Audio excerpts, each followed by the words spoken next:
P3 mendukung Ganjar Pranowo. Itu sudah menjadi sebuah keputusan. Putusan kedua yang kemarin kita sepakati adalah memperjuangkan. Jadi Ketua Umum diberikan kewenangan untuk memperjuangkan Pak Sandi Uno sebagai Ketua Bapinu Nasional untuk bisa dijadikan wapres dari Pak Ganjar Pranowo. Jadi yang namanya keputusan untuk mendukung Pak Ganjar dengan kewenangan yang diberikan kepada Ketua Umum untuk memperjuangkan Pak Sandi tentu beda skalanya. Nah, kalau misalnya dianggap ada di internal, ada diskusi-diskusi, saya kira kalau diskusi warung kopi pastilah ada. Tapi kalau namanya di internal struktur, saya kira kita sudah langsung cek sampai ke bawah. Tidak ada satupun struktur yang berbeda pandangan dengan apa yang sudah kita putuskan. Jadi saya kira ini sekaligus sebagai klarifikasi saja bahwa di Partai Persatuan Pembangunan yang namanya keputusan partai itu pasti kita akan pegang. Tapi kalau misalnya ada kader atau apalagi kalau misalnya dia masuk di struktur kemudian tidak ikut dengan keputusan partai. Tapi ini ada berita yang menarik ya. Saya kasih judul biar sekalian pusing. Ini ada survei beda lagi. Prabowo Anies 1 dan 2, Ganjar nomor buncit. Saya senang sekali ya mendapatkan beda-beda survei ini. Makin menggambarkan bahwa kalau Anda memang pegang survei ya silakan saja. Tapi kalau Anda tidak mau memegangnya juga boleh-boleh aja ya. Oke, jadi baru kali ini surveinya angkanya bergerak dan tidak tanggung-tanggung. Ganjar yang tadinya nomor 1 jadi nomor 3 sekarang dengan angka yang kecil. Tapi ya soal percaya atau tidak juga silakan saja. Saya juga from the beginning saya merasa bahwa survei itu sebagai referensi saja. Ya, yang harus Anda percaya polling, tetapi polling itu terbatas tentunya pada kebutuhan Pak Ganjar karena beliau secara teritori juga berasal dari luar Jawa, track recordnya juga bersih, pengalamannya ada, apalagi sekarang menjadi salah satu menteri di kabinet, sehingga memang menjadi pasangan yang pas dengan Mas Ganjar ini. Apalagi chemistry-nya itu sudah semakin menyatu karena mungkin salah satu nama yang muncul dan paling banyak berduet dalam beberapa acara dengan Mas Ganjar dalam beberapa pekan terakhir. Iya, paling sering ketemu nih. Di Tanah Suci juga bareng begitu. Kemudian di Indonesia kemarin terakhir hari Minggu juga berkegiatan dengan Pak Ganjar di Bogor. Jadi memang kalau ditanya optimisme ya P3 sangat optimis. Kalau calon yang kita sodorkan di Rapimnas tanggal 17-18 Juni yang lalu, yaitu Pak Sandiaga Uno, insya Allah adalah calon yang tepat. Apalagi ketika kita berbicara hari ini pilihan langsung, elektabilitas Pak Sandi itu termasuk top 3. Kemudian punya pikiran lain, kita juga harus bisa maklumi. Misalnya saja, karena misalnya ada kedekatan emosional dengan salah satu capres yang ada, ya tentu kita harus bisa memaklumkan sepanjang dia sekali lagi, yang pertama dia bukan dalam struktur. Kalau dia kader biasa tentu kita akan berusaha merangkul seperti apa kata Pak Sandi. Kalau ada kader yang sampai sekarang misalnya belum tegak lurus untuk mengikuti apa yang menjadi keputusan partai, tentu kita akan merangkul. Tapi kalau misalnya dia struktur, ada mekanisme. Dia sebagai kader juga ada mekanisme. Nah, untuk yang ada, saya kira Mbak Siasa paham lah.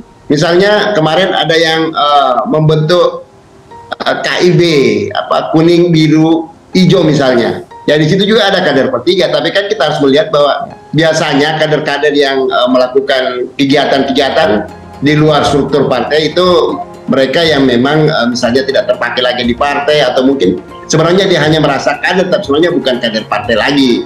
Disusul Anies Baswedan di urutan kedua dan Ganjar Pranowo di urutan ketiga.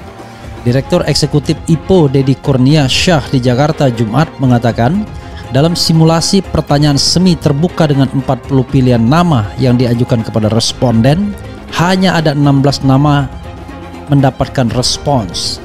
Yang tertinggi adalah Prabowo Subianto dengan elektabilitas 27,3%, lalu Anies 24,6%, Ganjar 16,2%. Kata Deddy saat menyampaikan hasil survei di Jakarta Pusat Jumat lalu. Deddy menyebut tingkat elektabilitas tersebut juga berlaku sama dalam simulasi pertanyaan tertutup dengan 20 pilihan nama.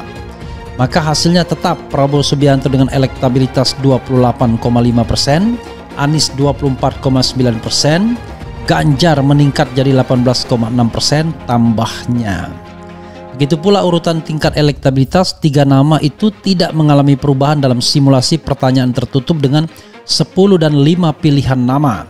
Di antara nama-nama cawapres yang muncul. Nah mungkin yang 2 lainnya itu pun juga bukan nama yang memang secara chemistry selama ini merupakan calon yang diduetkan dengan Pak Ganjar, itu mungkin dengan pasangan yang lain. Jadi memang secara keseluruhan tinjauan terhadap Pak Sandi ini kami yakini memang sangat cocok untuk dipasangkan dengan Mas Ganjar. Itulah kenapa P3 tetap menyodorkan nama Pak Sandi dalam berbagai kesempatan, dan alhamdulillah ini juga merupakan bahagian dari ikhtiar kami untuk mencari pemimpin yang terbaik untuk Indonesia ke depan. Karena banyak juga sekarang dengan musim pindah-pindah partai, ada juga yang sudah pindah partai masih kalau bicara di media masih mengaku sebagai kader P3, padahal sebenarnya dia bukan lagi kader P3. Tentu ini harus kita maklumkan, namanya dinamika politik menjelang pilpres pastilah banyak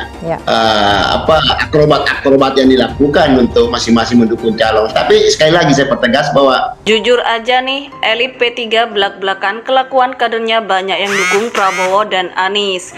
Partai ini nggak bisa dikomandoi. Dikutip dari Populis Jakarta, Wakil Ketua Umum Partai Persatuan Pembangunan P3 Arsul Sani mengungkapkan bahwa sejumlah kader P3 mendukung Anies Baswedan dan Prabowo Subianto, walaupun P3 sendiri telah menyatakan dukungan terhadap bakal calon presiden dari PDIP, Ganjar Pranowo. Di P3 itu jujur saja, yang mendukung Mas Ganjar banyak, yang mendukung Mas Anies juga lumayan banyak, yang mendukung Pak Prabowo juga lumayan banyak, kata Arsul di Senayan, Jakarta, Selasa 9 Agustus 2023. Ia tak menampik, P3 yang terbuka tentu saja tidak bisa mengkomandoi seluruh elemen partai untuk mendukung satu sosok tertentu. Arsul pun tidak protes jika itu disebut sebagai dengan kelemahan partai. Tidak bisa partai ini dikomandoi misal, kau harus tegak lurus, nggak boleh tengok kanan, tengok kiri. Nggak bisa kalau di P3, kata Arsul. Itu mau dibilang kelemahan, ya boleh saja kelemahan. Tapi bagi orang seperti saya,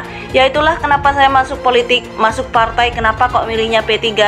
Karena saya memang bukan orang yang tipe gitu. Saya orang profesional kok. Kenikmatan saya juga ada di situ, lanjut dia. Namun begitu, rencananya P3 akan melakukan dialog dengan pihak-pihak di internalnya yang tidak mendukung Ganjar. Kita harus dialog, kita harus jelaskan. Saya kepada teman-teman P3 yang katakanlah mendukung misalnya Pak Anies, itu ya saya jelaskan kenapa kita akhirnya pilihannya kepada Ganjar. Cuma memang dijelaskan secara bijak, jelas Arsul. Di P3 itu jujur saja, yang mendukung Mas Ganjar banyak, yang mendukung Mas Anies juga lumayan banyak, yang mendukung Pak Prabowo juga lumayan banyak, kata Arsul di Senayan, Jakarta, Selasa 9 Agustus 2023.